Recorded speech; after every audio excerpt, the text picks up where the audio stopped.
শোন, আজকে আমাকে ইন্টার সেকেন্ড ইয়ারের এই কোচিং এর নতুন ক্লাস, মানে প্রথম ক্লাস, কিন্তু এই ক্লাসে পুরোনো ছাত্রছাত্রী সাথে নতুন কাউকে দেখতেছি না, তুই কি ভর্তি হয়নি? নতুন কেউ আসে দেশে, নতুনই আসে তো। পার শব্দ হলো শুনতেছি কেউ মনে আইটি আছে রে।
এই তুমি ওখানে কেউ হারামজাদা, তোর কয়টা লাগে?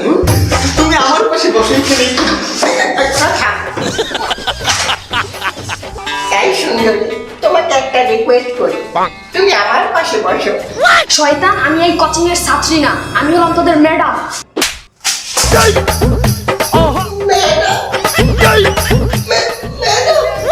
বয় বাসা সাউন্ড করে যা। এই সবাই বই বেটা।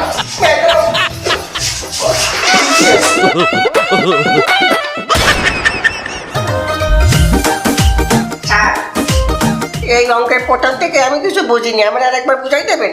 তুমি এই অঙ্ক বলতে আসো না? তোমার মতো অঙ্কে দুর্বল ছেলেদের জন্য আমাদের কোচিং তৈরি করেছে অঙ্কের নোট পেপার, যেটা তুমি আমাকে কোচিং এর ফটোকপির দোকানে পাই যাবা। স্যার, আপনি যে ইংরেজিতে অঙ্ক করেন, আমি তো ইংরেজি ভালো বুঝি না। তুমি ইংরেজিতে দুর্বল? হয়। তোমাদের মতো ইংরেজিতে কাঁচা ছাত্রদের জন্য আমাদের কোচিং তৈরি করেছে ইংরেজি নোট পেপার, যেটা তুমি আমাকে কোচিং এর ফটোকপির দোকানে গেলে পাই যাবা। স্যার, আমি একটা জিনিস বুঝতে আসছি না স্যার। স্যার, পরীক্ষা খাতা আগে খবিকার লাগবে না খবিকার লাগবে? এটাও তুমি বোঝো না? তোমাদের মতো বলো ছাত্রছাত্রীদের জন্য আমাদের কোচিং তৈরি করেছে পরীক্ষার নোট পেপার, যেটা তুমি আমাকে কোচিং এর ফটোকপির দোকানে পাওয়া যাবে। ট্যালেন্ট। ছেলেটা অনেক দূরে যাবে ভবিষ্যতে। Thank you sir. স্যার, খুব জোর চালিয়েছে স্যার, একটু টয়লেটে যাবো। টয়লেটে যাবা? শোনো, টয়লেটে যাওয়ার আগে তোমার একটা কথা জানিয়ে যাইতে হবে। সেটা হলো, তুমি যে টয়লেটে যাবা সেই টয়লেটের সামনেই আমাদের একটা ক্লাসরুম আছে, যেখানে একগুচ্ছ মহিলারা বসে গার্হস্থ্য অর্থনীতি ক্লাস করতে আছে।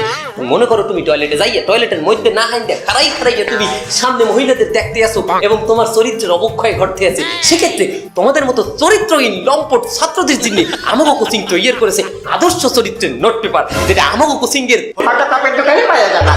বাহ, সবাই মাশাআল্লাহ, কত বড় হবে এরা। আসসালামু আলাইকুম ওয়া রাহমাতুল্লাহ। ওয়ালাইকুম আসসালাম। কি মাস্টার সাহেব, কেমন আছেন? আমার কোচিং এর বেতনটা তো দিলেন না। কোচিং এর বেতন তো আমি প্রতি মাসেই দিয়ে দিচ্ছি। এই মাসের বেতনও তো দিয়ে দিলাম এই 2 দিন আগে। কি কয়, এই মাসের বেতন দিয়ে দিলাম 2 দিন আগে? কাল পাইকারি দরে কথা বললেন। আপনার পোলা তো 9 মাস ধরে বেতনই দেয় না। আরে মিয়া, কি কথা বলেন আপনি? আপনার খাতা পত্রে দেখেন, আমি প্রতি মাসের বেতন দিয়ে দিচ্ছি। এই মাসের বেতনে 1800 টাকা দিয়ে দিলাম। এক মাসে 1800 টাকা দিয়েছেন? হ্যাঁ, 1800 টাকা, এবং সাথে ওই যে এই মাসে বছর পিকনিক করেছেন না 2 বার, 4-8,000 টাকা দিয়ে দিচ্ছি। পিকনিকের লাগি 8000 টাকা দিয়েছেন? বছরে 2 ফির পিকনিক? হ্যাঁ, বছরে 2 বার পিকনিক। আমরা তো পিকনিকই করি নাই। তার মানে? মানে কি? আর 1800 টাকা বেতনটা এক মাসে? হ্যাঁ। আমাকে কোচিং এর বেতন হইলে 500 টাকা। আরে আল্লাহ, আমাদের পোলা তো টাকার কুমির হয়ে গেছে, টাকা খাইতে খাইতে। বাবা বাবা, আপনার কি গ্যাসের ট্যাবলেট আছে? আমার মাথা ঘুরায়, একটা গ্যাসের ট্যাবলেট দেন বাবা। আপনারা তো খোঁজ দেওয়া উচিত, 9 মাস পরে এসে বলতেছেন পোলা বেতন দেয় না, আপনারা কি করতেছেন? পোলা দিয়ে তুইছেন কোচিং এ, একটা ফির খোঁজ নেছেন? পোলা যে ছাড়িয়ে দিলেন, লেদা গুলো করে পানিতে হেলাই দিলেন, হাতর জানে হাতর হিয়াই ছাড়বেন না? হাতর তো আপনাকে শেখানোর জন্য আপনার কাছে দিচ্ছি, আমার তো কাজ কর্ম আছে। সব দায়িত্ব আমার ঘর, আপনারা বেতনের কালে খোঁজ খবর রাখবেন না। আপনি মাস্টারে এরকম বাজে ব্যবহার করতেছেন কেন? ও, আমার ব্যবহার এখন বাজে হয়ে গেছে, আমার ব্যবহার এখন ঘেরা নাই না? আমি এখন টাকা পাই দেখি আমার ব্যবহার পরে গেরা নাই। তা আপনার কয় টাকা? আমার কয় টাকা কি 9 মাসের বেতন আপনার পোলা একটাও দেয় নাই। এই কয়টা টাকার জন্য আপনি এটা কোন করছেন? বাবা আল্লাহর হস্তে আমার বেতনটা দিয়ে দিন, অত কথা আমি শুনতে চাই না। আচ্ছা ঠিক আছে, আমি আপনার সাথে কথা বলে কোচিং এ আরে মিয়া, জানতো আপনি, কি যাবো আমি খেদান কেন, আমি টাকা পাই না। মিয়া, কত ব্যবহার করেন। মাস্টার মানুষের কথাবার্তা ভালো ঠিক থাকে না, নাচেন।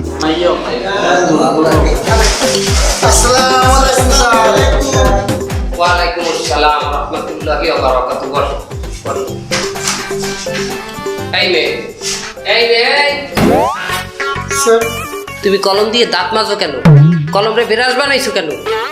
না স্যার, দাঁত মাজিনি তো, এমনি কামড়াচ্ছিলাম। তুমি যদি ওই ফিলে কলম কামড়াইতে থাও আর ওই কলম যদি আমার হাতে দাও, আমি এইভাবে ধরলি তো আমার ঘেরান চলে আসবে। হ্যাঁ, বিচ্ছিরি একটা ঘেরান চলে আসবে, কলমের প্রতি আমার অনীহা চলে আসবে।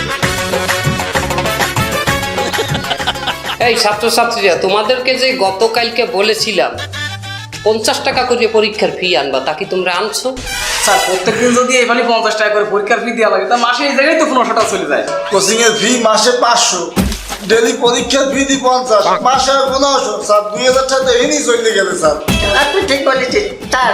আর আমার ওই কোচিং এতে বাড়িতে কোচিং যাওয়াটা করতে যায়, তো আমার 2000 টাকা পথে চলে যায়। আর স্যার এরকম ডেলি ডেলি যদি পরীক্ষা দিই তাহলে পড়বো কোন সময়? তুমি এদিকে আসো, এদিকে আসো, এদিকে খারাপ। কি বলছো তুমি? বলো, সামনে তাকাই বলো। এই ডেলি ডেলি পরীক্ষা দিলে পড়বো কোন সময়? তোরাই কম। হ্যাঁ তুমি মনে করো বৈন্যকাল, একদম বৈন্যকালে 6টা হইতে হাত জোড়াই পর্যন্ত 3টে পর্যন্ত গা মারিয়ে পড়লা, হ্যাঁ, কিন্তু পরীক্ষার হলে যাইয়া পাস করলা না। এই পড়াশোনার কোনো মূল্য আছে? না স্যার, লাভ নাই। আছে? আর তুমি মনে করো পড়াশোনা করলা কিন্তু পরীক্ষা দিতে পারলা না, তার পড়াশোনার মূল্য আছে? তাহলে মূল্য কিসে দাঁড়ায়? পরীক্ষায় কিসে দাঁড়ায়? এই বুঝতে পারছি না তো স্যার এরকম যদি ডেলি ডেলি পরীক্ষা দিয়ে পাস না করতে পারি তাহলে কি হবে? উত্তর আছে। তুমি মনে করো ডেলি ডেলি পরীক্ষা দিতে আসো, পাসই করতে পারতেছো না। 1 ফির ফেল করলা, 2 ফির ফেল করলা, 3 ফির, এই ফিলে 8 9 ফির ফেল করি হেলাইলা। এরকম ফেল করতে করতে তোমার তো ফেলের প্রতি একটা অনীহা জাগিয়ে যাবে, ফেলের প্রতি তোমার মানসিকতা নষ্ট হয়ে যাবে, পরেই তুমি পাস করবা। আর যদি না আসে, মানসিকতা নষ্ট না হয়? মানসিকতা যদি নষ্ট না হয়, তুমি পরীক্ষার হলে যাইয়া স্যারকে বলবা যে স্যার আমি 8 9 ফির ফেল করছি। স্যার তোমার দিকে তাকাইয়া একটা কুদৃষ্টি না, একটা অনুভূতির একটা কান্নার দৃষ্টিতে তাকাই বলবে সাধারণ ক্ষমা দিয়ে দিলাম, তুই পাস।